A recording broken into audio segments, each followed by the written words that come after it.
ಬಳ್ಳಾರಿಯಲ್ಲಿ ಬ್ಯಾನರ್ ಕಟ್ಟೋ ವಿಚಾರಕ್ಕೆ ಘರ್ಷಣೆಯಾಗಿ ಫೈರಿಂಗ್ ಕೂಡ ಆಯಿತು. ರಾಜಶೇಖರ್ ದೇಹಕ್ಕೆ ಪೊಲೀಸ್ ಬುಲೆಟ್ ಅಲ್ಲ ತಗಲಿರೋದು.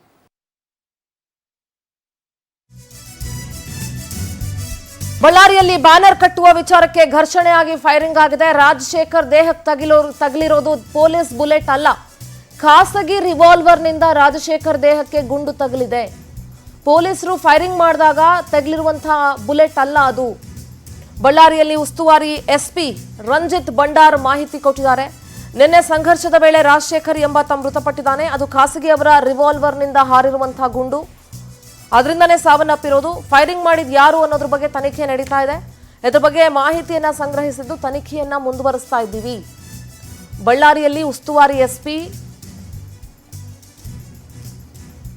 ರಂಜಿತ್ ಬಂಡಾರು ಹೇಳಿಕೆಯನ್ನ ಕೊಟ್ಟಿದ್ದಾರೆ.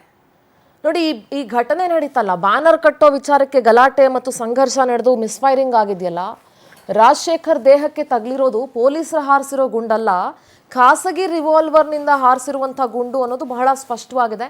ನೀವು ಗಮನಿಸ್ಬೋದು, ಅಲ್ಲಿ ಮಾರ್ಕಿಂಗ್ ಅನ್ನ ಕೂಡ ಮಾಡಲಾಗಿದೆ. ಪೊಲೀಸರು ಮಹಜರ್ ಮಾಡುವಂಥ ಸಂದರ್ಭದಲ್ಲಿ ಸ್ಥಳವನ್ನ ಮಾರ್ಕ್ ಮಾಡಿದ್ದಾರೆ.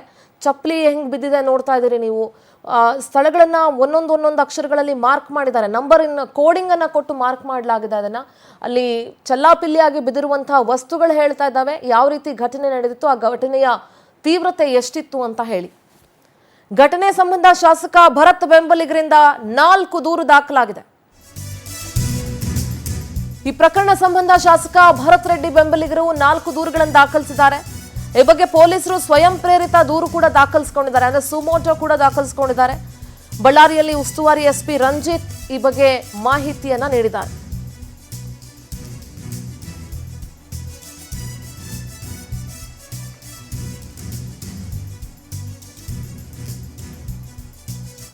ಖಾಸಗಿ ರಿವಾಲ್ವರ್ನಿಂದ ರಾಜಶೇಖರ್ ದೇಹಕ್ಕೆ ಗುಂಡು ತಗಲಿರೋದು, ಆ ರಿವಾಲ್ವರ್ ಯಾರ್ದು ಅನ್ನೋದ್ರ ಬಗ್ಗೆ ಕೂಡ ಈಗ ತನಿಖೆ ನಡೀತಾ ಇದೆ. ಸಮಗ್ರವಾಗಿ ತನಿಖೆಯನ್ನು ಮುಂದುವರಿಸ್ತಾ ಇದ್ದೀವಿ ಅಂತ ಬಳ್ಳಾರಿಯಲ್ಲಿ ಉಸ್ತುವಾರಿ ಎಸ್ಪಿ ರಂಜಿತ್ ಹೇಳಿಕೆ ಕೊಟ್ಟಿದ್ದಾರೆ.